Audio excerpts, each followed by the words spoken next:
আসসালামু আলাইকুম ভিউয়ার্স, আশা করি তোমরা সবাই ভালো আছো। আজকে আমার ভিডিওর বিষয় হচ্ছে নবম শ্রেণীর ইতিহাস ও সামাজিক বিজ্ঞান। আমরা ইতিমধ্যে জানি নবম শ্রেণীর বার্ষিক পরীক্ষার সিলেবাস প্রকাশিত হয়ে গেছে। আজকে আমি ইতিহাস ও সামাজিক বিজ্ঞানের চতুর্থ অধ্যায় রাজনৈতিক কাঠামো ও নাগরিক দায়িত্ব এই অধ্যায়ের গাইড থেকে বড় প্রশ্ন উত্তর তুলে ধরব। এর আগের ভিডিওগুলোতে আমি এই অধ্যায়ের গাইড থেকে এমসিকিউ, বড় প্রশ্ন, ছোট প্রশ্ন, স্পেশাল কুইজ, সংক্ষিপ্ত প্রশ্ন তুলে ধরেছিলাম। আর আমি এই অধ্যায়ে এর আগের ভিডিওতে মূলত 8টি বড় প্রশ্ন তুলে ধরেছিলাম। আজকে আমি তোমাদেরকে এখান থেকে 9 থেকে শুরু করে প্রায় 15টা পর্যন্ত যেই বড় প্রশ্নগুলো রয়েছে সেগুলো তোমাদের কাছে তুলে ধরবো। চলো শুরু করলে। জাতিসংঘ সনদের 1 নম্বর ধারায় 4টি উদ্দেশ্যের বর্ণনা দেওয়া। এটা হচ্ছে প্রশ্ন। বিশ্ব শান্তি ও নিরাপত্তা রক্ষার জন্য জাতিসংঘ 1945 সালে প্রতিষ্ঠিত হয় এবং 111টি দ্বারা সংবলিত সনদটি অনুমোদিত হয়। জাতিসংঘ সনদের 1 নম্বর ধারায় 4টি উদ্দেশ্যের কথা বলা হয়েছে।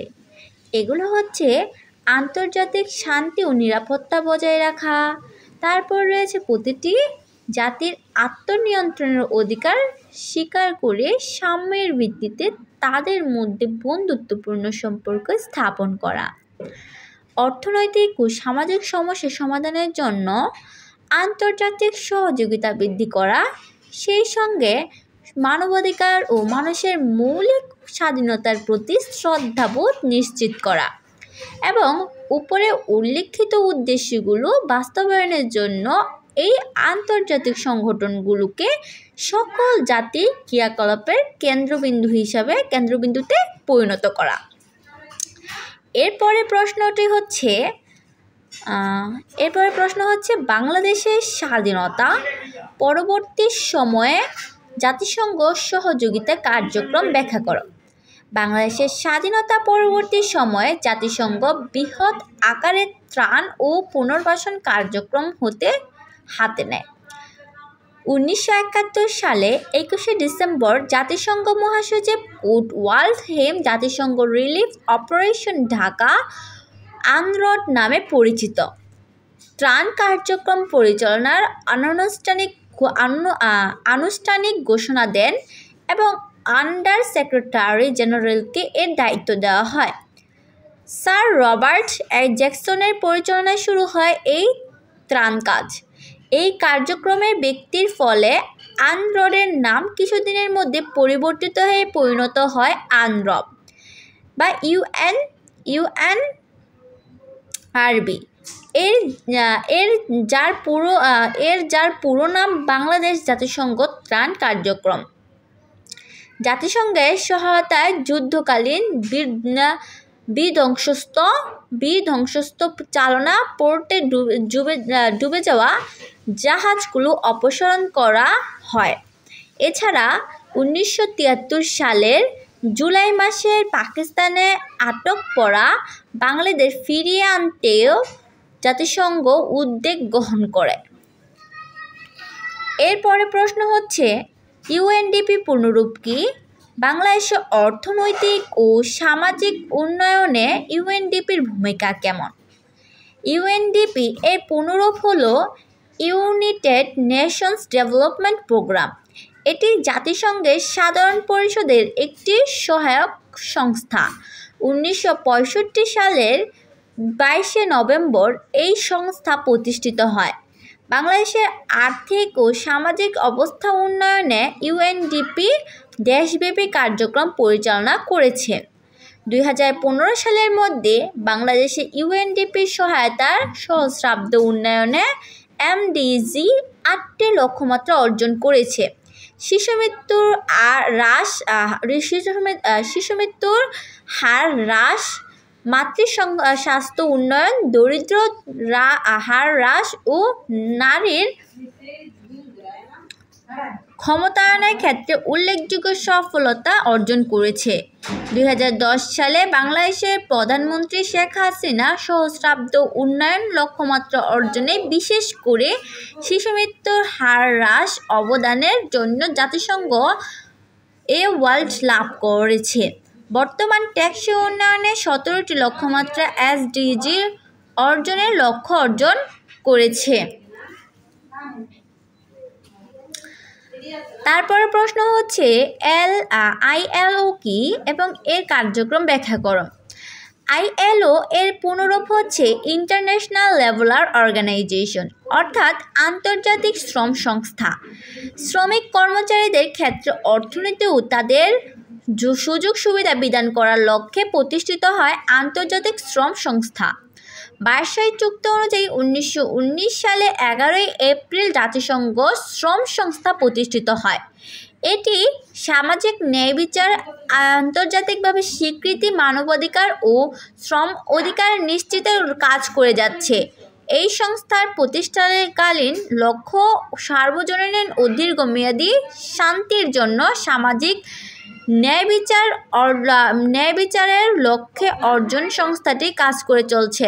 মূলত শ্রমিকদের 8 ঘন্টা কর্মদিবস, স্বাচ্ছন্দ্য জীবনযাপনের উপযোগী মজুরি ও স্বাস্থ্যসম্মত মানবিক কর্মপরিবেশের মতন অধিকার আদায়ের লক্ষ্যে আন্তর্জাতিক শ্রম সংস্থা নিরলসভাবে কাজ করে যাচ্ছে।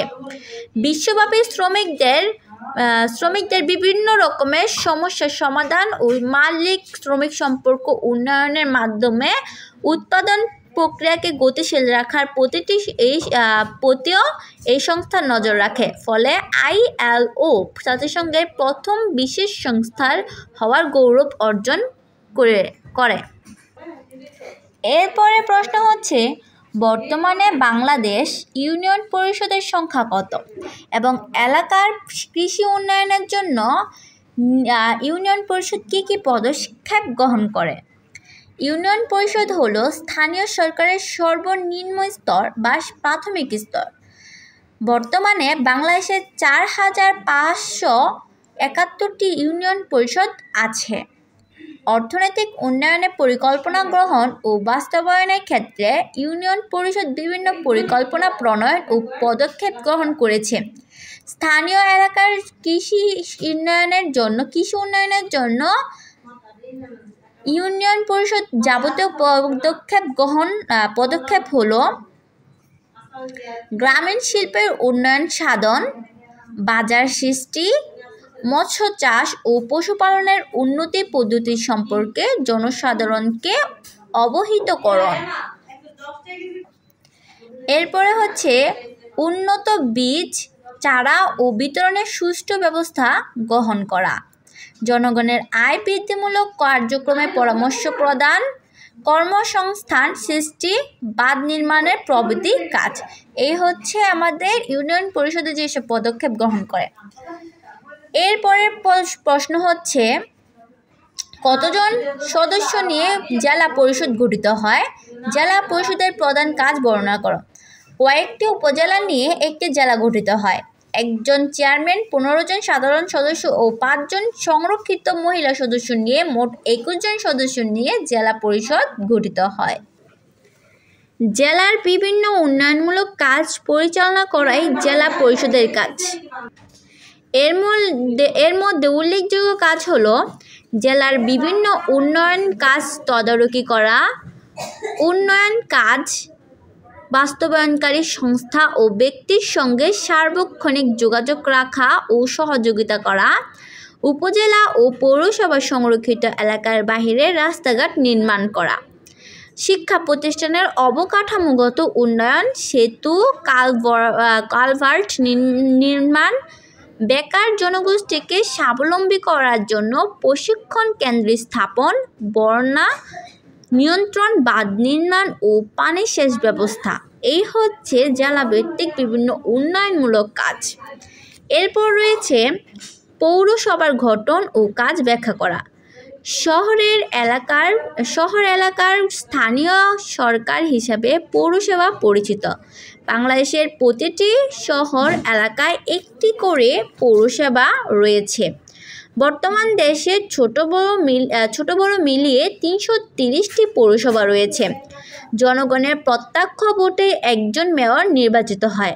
প্রতিটি ওয়ার্ড থেকে একজন করে কাউন্সিলর ও সংরক্ষিত আসনে মহিলা কাউন্সিলরদের নিয়ে পৌরসভা গঠিত হয়।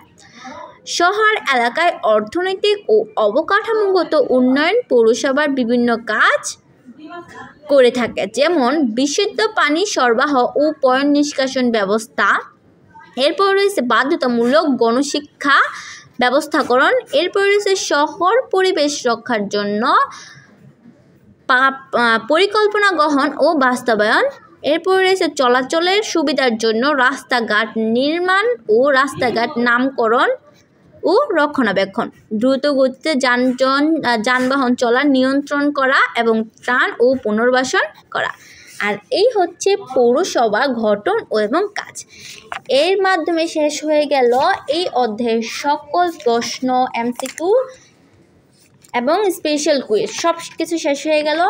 পরবর্তী ভিডিওতে আমি অন্য কোনো অধ্যায়ের এমসিকিউ নিয়ে আপনাদের কাছে হাজির হব। আমার ভিডিওটি ভালো লাগলে লাইক, কমেন্ট, শেয়ার করবেন এবং আমার ভিডিও সবার আগে পেতে অবশ্যই সাবস্ক্রাইব করবেন। আল্লাহ হাফেজ।